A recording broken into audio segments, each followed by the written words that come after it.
He eats, sleeps, and works on a boat built before World War II. It was originally built in 1922 as a corporate yacht for the Powell River Company. It houses a legendary engine. These engines were used as locomotive engines.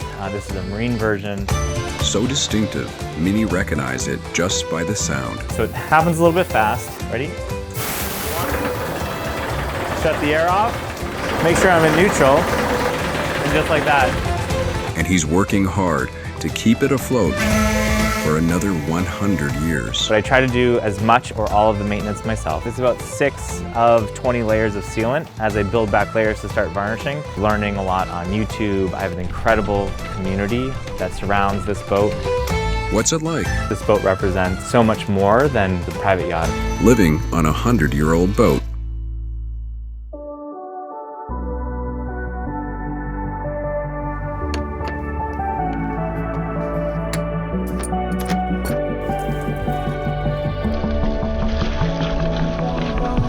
My name is Nicholas Varaki, and I live aboard Argonaut II, a 104-year-old mission boat here in Seattle, Washington. I first moved to Seattle in March 2020 to take a corporate job here in the city. I grew up on the East Coast, sailing wooden boats, and love the history, the tradition of them. I thought it'd be really cool to join the unique culture of liveaboards here in Seattle. I kept clicking into the advertisement on this on Craigslist. I did it for about 6 months before I started thinking, you know what, maybe this is a cool COVID project. This boat is something that I knew had a lot of historical value, and it'd be cool to start restoring it. The more and more I took the boat around, the more and more I learned how integrated it was with the community, particularly up in Canada. This right here is the original certificate of registration. It's all handwritten and hand stamped. Official hull number, the official boat name Greta M. It was crossed out to be Thomas Crosby 4 as a mission boat, now Argonaut II. It was originally built in 1922 as a corporate yacht for the Powell River Company, originally named Greta M. And it served as a way for executives to get up and down the coast of British Columbia to all the remote logging operations. In 1936, the United Church bought it, of the series of 5 different mission boats used to serve all these remote communities up and down the coast of British Columbia. Logging operations, homesteaders, First Nation communities. There would be a minister on board, and then sometimes they'd take a doctor around and do the rounds.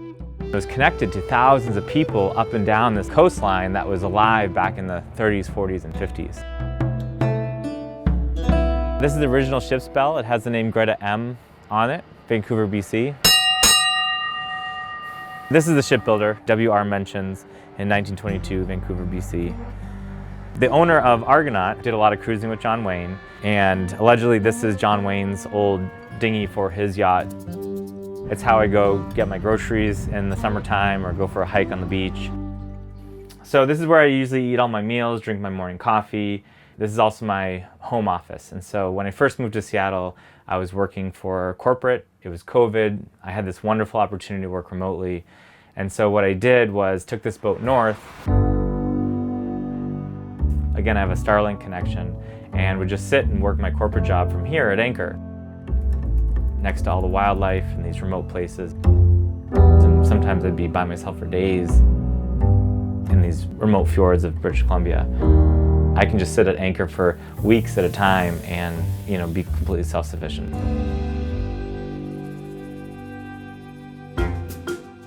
It's probably equivalent of about a 750 to 1,000 square foot apartment.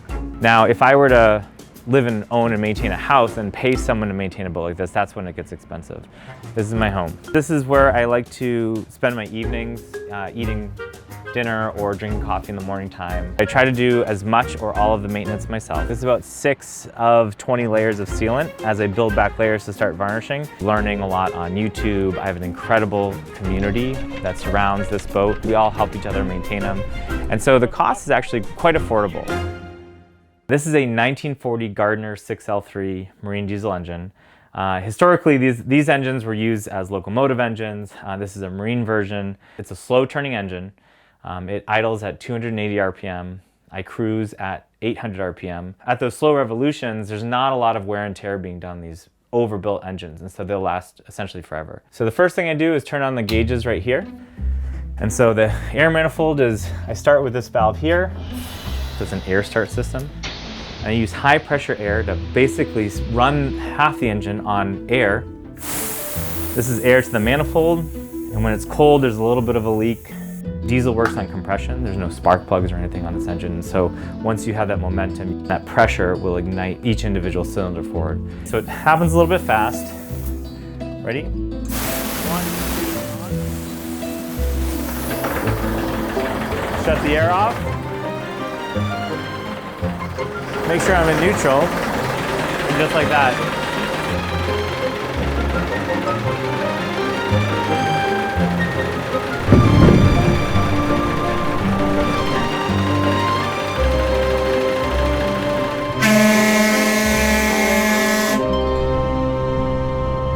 This is a big helm and it's a lot to move, so you'll notice when I'm putting my weight into it, and that's because it's all mechanical chain to cable that runs all the way to the aft of the boat to steer the helm.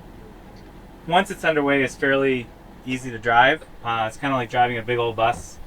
The top speed is only about 8 miles an hour. Or you just put this chair down, and once, if I'm out in the open water, you can kind of sit back here, relax, drink coffee, just keep eyes forward. A lot of the instrumentation that you see or the mechanical systems that you see on board are the original ones, or at least dating back to like the 40s, and they still work.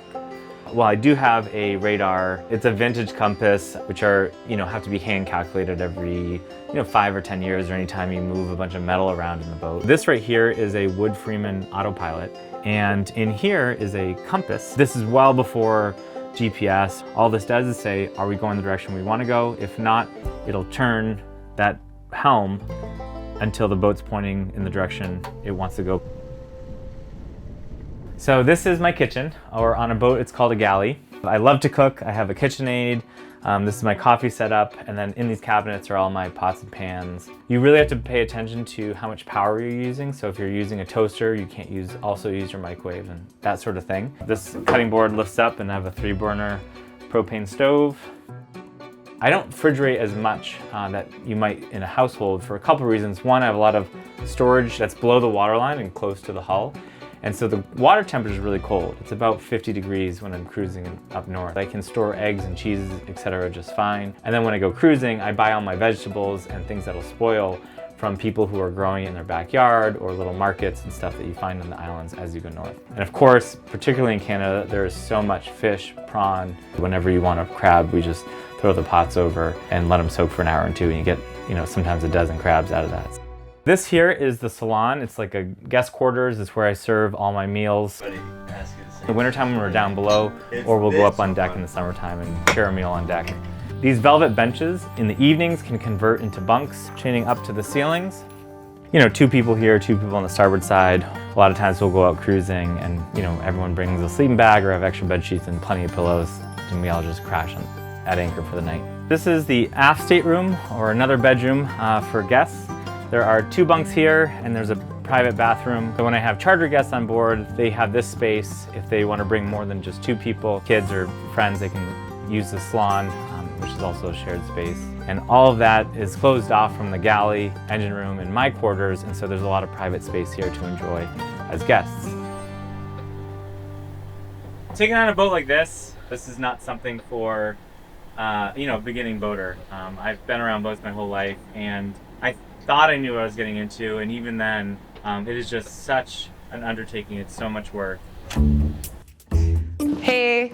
Hey, Sherry. How's it going? Nicholas? Yes. Good to meet you. Come on up. Okay. I'm, leaving the next week or 2 to go up north, and I'm going to start my charter season. Yeah, I was thinking that we could make your cushions, and then I can drive out to wherever your boat's going to be, and maybe you can dinghy me out, and I'll do the install. Oh, that'd be a lot of fun. It's easier for me to just take more time on the project and then drive it to you. Okay, perfect. I think we should pattern this one so there's more room, because they're 2 inches too narrow. They need to go all the way to the wall, especially if people are sleeping there. That's cool. What has kept me going is the community around this boat. Thanks, guys. The friends and the people I've made connections with that not only help me maintain and run the boat, but also the audience of YouTube and the community connected to this boat that are actually contributing to the ongoing restoration of this boat. When I started going north, when I started visiting these remote communities, the entire village will come down and start telling me stories of their parents getting married on this boat, christenings that were taking place right here in the salon. When folks come on board, they get emotional. I've met people who are in their 60s that were born on this boat. It just shows me how much this boat represents so much more than, what is typically seen as a private yacht. And looking back, I had a successful career in corporate, but what I was most proud of was learning electricity or learning how to work on an old diesel engine. To me, that learning process is the most rewarding thing. If you have a story to tell, send us a message. What's It Like TV.